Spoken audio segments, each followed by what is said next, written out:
Reena tones. ये एक रामू नाम का किसान है। वो हर किसान की तरह बैल, गाय, बकरी वगैरह पालते हैं। पर रामू भाई को एक अजीब सा शौक था। उसने एक शेर पाल रखा था। एक दिन शेर और बकरी को लेकर अपने खेत पर जा रहा था, पर बीच रास्ते में एक बड़ी सी नदी आती है। इस नदी को पार करके ही खेत पर जाता था। छोटी सी नाव में बैठकर नदी पार करते हैं और अपने खेत पर जाते हैं। रामू भाई लौटते समय खेत में से एक घास का गट्टर साथ में ले आया।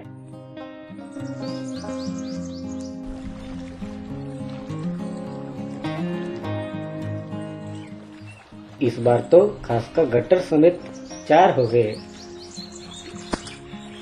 पर इस बार तो चारों एक साथ नाव में बैठकर नदी पार नहीं कर सकते, क्योंकि नाव तो बहुत छोटी है। रामू भाई तो सोचने लगा, अगर हम चारों एक साथ बैठकर नदी पार करेंगे तो नाव डूब जाएगी। घास का गट्टर का भी वजन भारी है और नाव भी छोटी है। रामू किसान को एक बड़ी समस्या ये थी कि एक दूसरे को कहीं खा न जाए। उसी को ध्यान रखकर ये तीनों को एक एक करके ही नदी पार करना होगा, नहीं तो ये एक दूसरे को खा जाएगा। रामू किसान कैसे इन तीनों को नदी पार करेगा?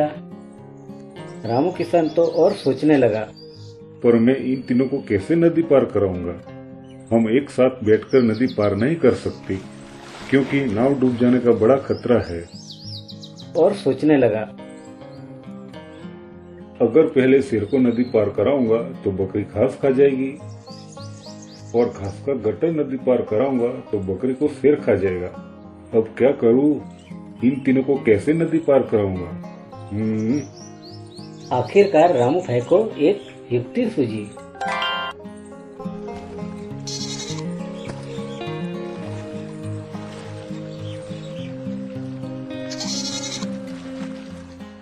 रामू भाई ने तो पहले बकरी को नदी पार करवाया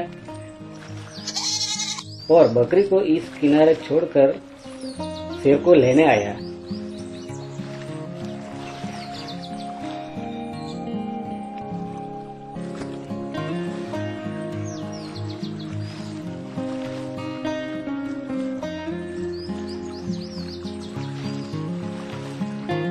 और शेर को नदी पार करवाया,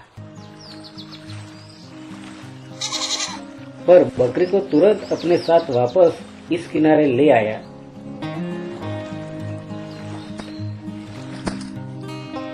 और बकरी को इस किनारे छोड़कर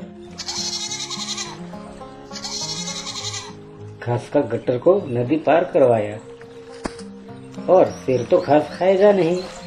शेर के पास घास का गट्टर छोड़कर वापस इस किनारे बकरी को लेने आया।